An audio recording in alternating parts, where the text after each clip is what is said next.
What's up guys, welcome back to Analytical Strategy where we close off another week of Australian Survivor, and today we will be delving into episode 15. So for me, given it was pretty obvious at the previous episode, the person getting voted out of this episode will be off to see Baden at Redemption Rock.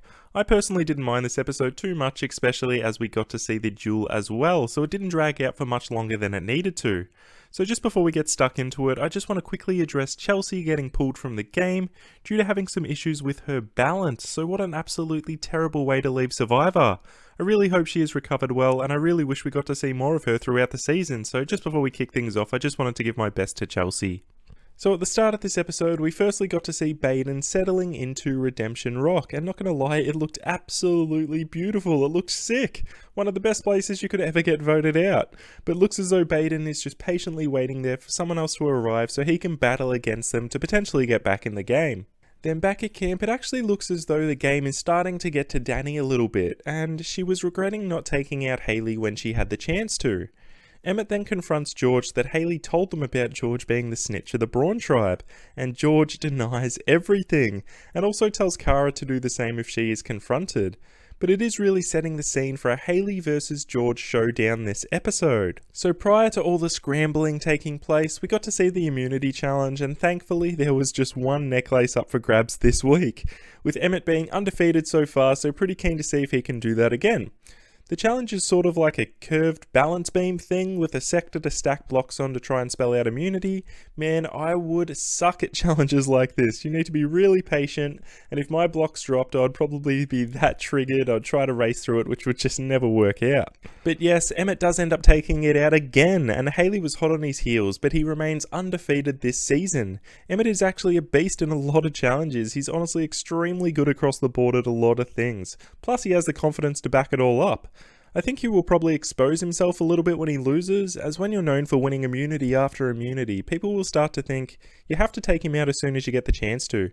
But hey, if his strategy of never losing works, that will never happen, so all the best to him and good luck. That would be pretty epic to see. Also, as a side note, I think Emmett's actually turned out to be a pretty decent player this season. He's sort of playing that Boston Rob type role where he has his numbers locked in, he keeps them in line and he tries to stick with them all the way.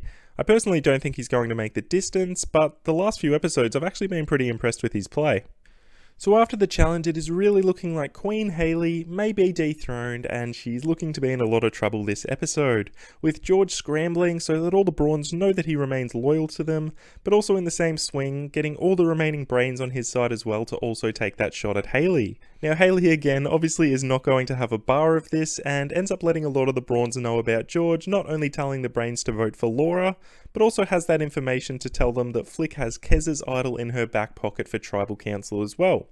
She could also pick up on some pretty easy tells from Andrew and Laura that they were also considering swaying, so pre-tribal all signs were pointing to Hayley to go home. So we then head to tribal council well before the episode looks like ending, so it was really looking like whoever got voted out would join Baden at Redemption Rock, and the duel would be happening in this episode. So due to that, I was very happy, rather than dragging it out for another episode or two.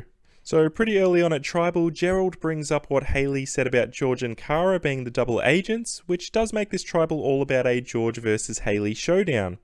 And in my perspective, Hayley really beat George in this political debate, and made it very obvious that he was the snitch on the Brawn tribe. George just could not give a straight answer to the simple question of, "Are you lying, George?" He kept deferring from the actual question, and he just would not give a straight answer. And this is an obvious telltale sign that he was in fact spilling that information and lying to the Brawn Alliance. Hayley then let Flick and the rest of the Brawns know also about how George spilt that information about Flick having Kez's idol to the brains as well, which did cause more back and forth between the two, and honestly, I really enjoyed it. I loved it.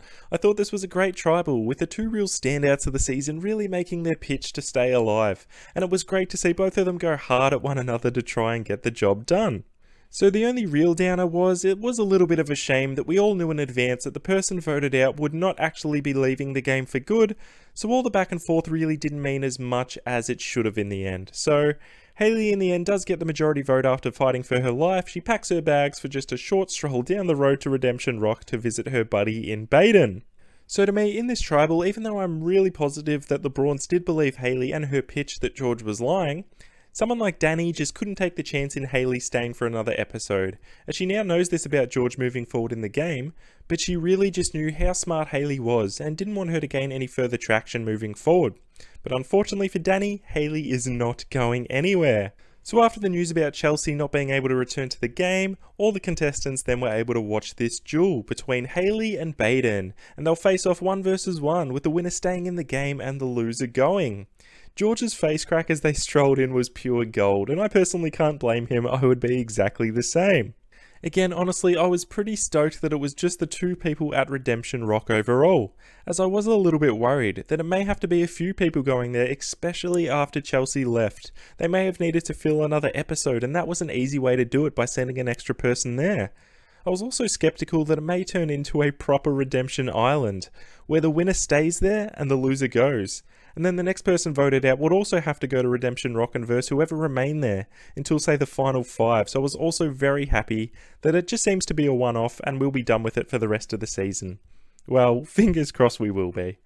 So the duel was a pretty simple one, with who can hold on to this pole the longest wins. Now on the surface, Baden and Hayley seemed relatively evenly matched, with Baden being a Tour de France expert and Hayley being a pain specialist, but also an extremely fit and athletic individual.